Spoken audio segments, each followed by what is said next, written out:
ഇതിലോ യോ ഈ ഗ്യാപ്പിലൂടെ നടന്നിട്ട് വേണം ഇത് എങ്ങോട്ടാ എത്തുക.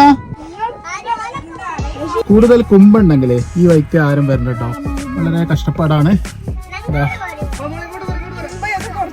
കുമ്പൊക്കെ കുറച്ചിട്ട് വരിക, ഞാനത് ഏകദേശം അഡ്ജസ്റ്റ് ചെയ്ത് പോകുന്നുണ്ട്.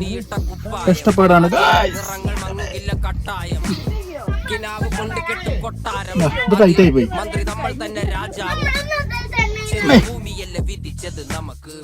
കഷ്ടപ്പെട്ടോ പോകുന്നു. ഈ കാല് ഇതാ താഴോട്ട് വെച്ചിട്ട് ഇങ്ങനെ ഇദ്ദേഹം നടക്കുകയാണ് ഗൈസ്. ഒരു മനുഷ്യൻ പോവുകയാണ് ഗൈസ്. അദ്ദേഹം കഷ്ടപ്പെട്ടു പോവാണ് ഗൈസ്. ആ വലിയൊരു പറ ഇതിന്റെ അടിയിൽ കൂടി കേട്ടോ ആൾക്കാർ. ധൈര്യം ഉണ്ടെങ്കിൽ നിങ്ങൾക്ക് അമ്മ പറയിലേക്ക് വരാം, അതല്ലെങ്കിൽ ഇങ്ങോട്ട് വരണം കേട്ടോ. ഇടുക്കിയിലാണ്.